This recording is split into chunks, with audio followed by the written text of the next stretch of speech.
अशोकनगर नाम के शहर में नीलेश अपनी पत्नी रुक्मणी के साथ रहा करता था। उन दोनों की एक प्यारी सी बेटी भी थी जिसका नाम उन्होंने रोशनी रखा था। नीलेश और रुक्मणी अपनी बेटी रोशनी को बहुत प्यार करते थे और उनका जीवन बहुत ही हंसी खुशी के साथ बीत रहा था। नहीं नहीं माँ, मुझे ये खाना नहीं खाना है। बेटा, थाली में आए खाने को कभी भी मना नहीं करते हैं। क्या हुआ भाई, मेरी गुड़िया रानी को खाना क्यों नहीं खाना है? अपने पापा को देखकर रोशनी बहुत खुश होती है और उनके पास जाकर कहती है, पापा देखो ना, मम्मी ने आज ये लौकी की सब्जी बनाई है और मुझे तो लौकी की सब्जी बिल्कुल भी पसंद नहीं है। अच्छा, तो ऐसा है, तो फिर मेरी बिटिया रानी को क्या खाना है? पापा, मुझे तो आज बाहर का खाना खाने की इच्छा है। नीलेश अपनी बेटी की हर मांग को पूरा किया करता था और उसने आज भी ऐसा ही किया। और इसके बाद वो सभी लोग बाहर खाना खाने के लिए जाते हैं, जहाँ रोशनी मनपसंद खाना खाने के साथ साथ अपने माता पिता के साथ खूब मस्ती करती है। लेकिन बेचारी रोशनी को कहाँ पता था कि उसके जीवन की ये खुशियाँ उससे बस अगले कुछ ही पलों में छिनने वाली थी, क्योंकि घर वापस जाते वक्त उनकी गाड़ी का एक्सीडेंट हो जाता है जिसमें नीलेश और रुक्मणी का निधन हो जाता है और बेचारी रोशनी को बहुत गंभीर चोटें आई होती हैं। भगवान जी, ये क्या हो गया? आपने मेरे मम्मी पापा को मुझसे क्यों छीन लिया? अब तो मेरा इस दुनिया में कोई भी नहीं बचा। तभी रोशनी के चाचा चाची रोशनी के पास आते हैं और उससे कहते हैं, रोशनी, ऐसा मत कहो, तुम्हारे चाचा चाची अभी जिंदा हैं और मेरे होते हुए तुम्हें किसी भी प्रकार की चिंता करने की कोई जरूरत नहीं है। रोशनी के चाचा उसे अपने साथ अपने घर ले आते हैं, लेकिन एक बार रोशनी के माता पिता की लड़ाई उसकी चाची रेखा से हो चुकी थी, जिस वजह से रोशनी की चाची अब उसे भी बिल्कुल पसंद नहीं करती थी और उसी एक लड़ाई का बदला लेने के लिए रेखा उस पर खूब अत्याचार करती है। साथ ही उससे घर का सारा काम भी कराया करती थी।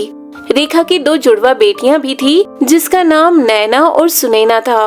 अपनी माँ की देखा देखी नैना और सुनैना भी बेचारी रोशनी के साथ खूब दुर्व्यवहार करती हैं और यहाँ तक कि कई बार उसे अनाथ कहकर भी चिढ़ाया करती थीं।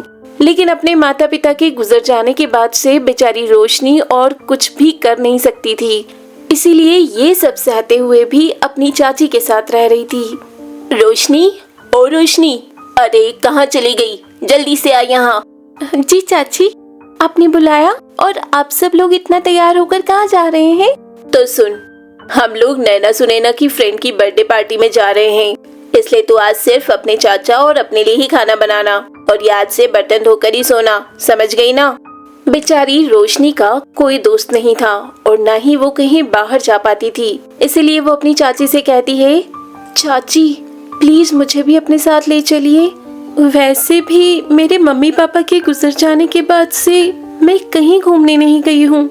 नहीं नहीं मम्मी, हम इस अनाथ को अपने साथ नहीं ले जा सकते हैं, वहाँ पर हमारी सारी फ्रेंड्स होंगी और ये तो शक्ल से ही काम वाली लगती है, हम इसे अपने दोस्तों से नहीं मिला सकते हैं। सुन लिया ना, अब चुपचाप जाकर किचन में काम कर और खबरदार, अगर तूने अपने चाचा से हमारी शिकायत करने की कोशिश भी की तो। अपनी चाची का ये व्यवहार सुनकर बेचारी रोशनी खूब रोती है और अकेले में बैठकर खुद की किस्मत को दोष देती है। पता नहीं ये सब मेरे साथ और कितने दिनों तक चलेगा। ना तो मेरा कोई दोस्त है और ना ही मुझे कोई प्यार करता है। मुझे तो लगता है कि अब मुझे ये घर छोड़कर ही चले जाना चाहिए। रोशनी ये सब सोच ही रही होती है कि उसके चाचा ऑफिस से घर आ जाते हैं और वो रेखा और नैना सुनैना के बारे में भी पूछते हैं। इसके बाद रोशनी उन्हें सारी बात बताती है, लेकिन अपनी चाची के डर से वो उन्हें अपनी चाची के दुर्व्यवहार के बारे में नहीं बताती है। बस इतनी सी बात, अगर वह लोग पार्टी करने के लिए बाहर गए हैं तो मैं भी अपनी प्यारी बेटी को पार्टी करने के लिए बाहर ले जाऊंगा। और रोशनी के चाचा उसे बाहर घुमाने के लिए ले जाते हैं, जहां वो उसे खूब सारी शॉपिंग कराते हैं। साथ ही वो दोनों बाहर ही डिनर करते हैं। लेकिन जैसे ही वो दोनों घर पहुंचते हैं तो रोशनी को इतना खुश और उसके हाथों में शॉपिंग का सामान देखकर रेखा गुस्से से आग बबूला हो जाती है। ये सब क्या है और आप इसे इतनी रात को कहाँ घुमाने ले गए थे?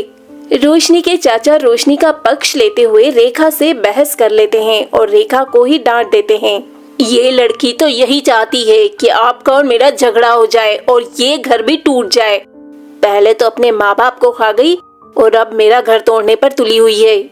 ऐसा कहकर रेखा वहाँ से चली जाती है और बेचारी रोशनी भी रोते रोते अपने कमरे में चली जाती है। रोशनी तय करती है कि कल सुबह ही वो इस घर को छोड़कर कहीं दूर चली जाएगी और सुबह होते ही वो ऐसा ही करती है।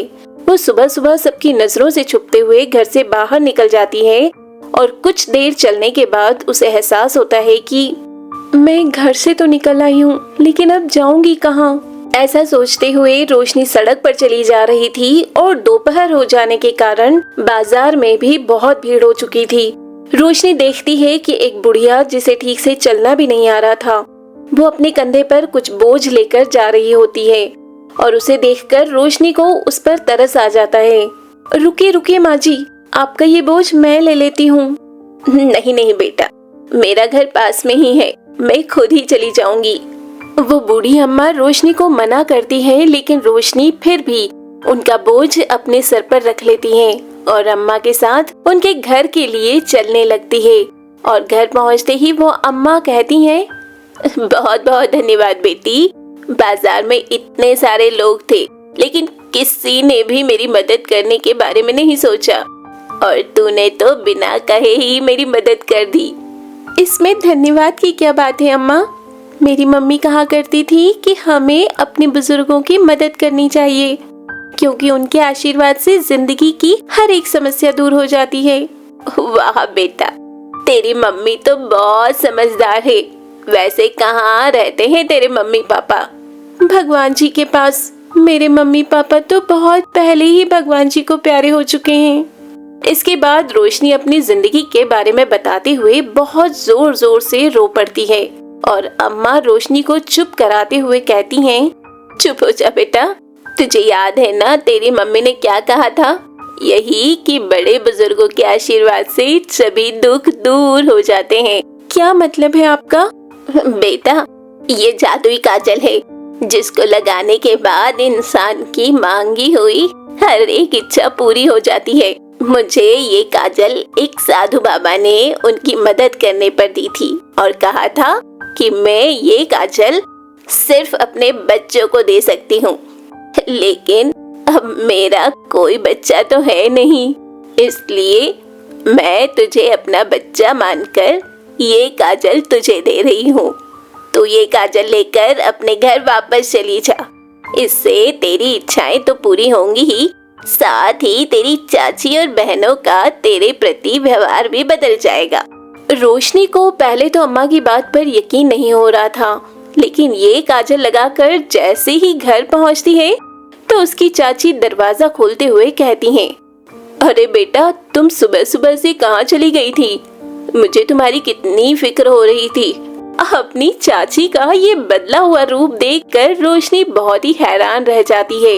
इसके बाद नैना और सुनैना भी रोशनी के साथ खेलने के लिए कहते हैं। उस अम्मा के दिए हुए काजल की वजह से रोशनी की जिंदगी अब पूरी तरह से बदल चुकी थी। साथ ही अब उसे जो कुछ भी चाहिए होता था वो उस जादुई काजल से मांग लिया करती थी। इसीलिए रोशनी तय करती है कि वो उस बूढ़ी अम्मा को धन्यवाद करने के लिए एक बार फिर से उनके घर जाएगी।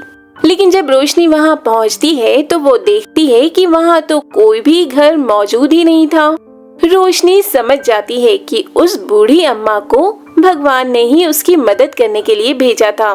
तो दोस्तों, ये थी जादुई काजल की कहानी। इस कहानी से हमें ये सीख मिलती है कि ईश्वर अगर हमें परेशानियां देता है तो साथ ही साथ उसका निवारण भी करके देता है। अगर ये कहानी आपको अच्छी लगी हो तो वीडियो को लाइक कर चैनल को सब्सक्राइब जरूर करें। साथ ही अपने दोस्तों को भी शेयर करें ताकि वो भी इसका आनंद ले पाएं। धन्यवाद।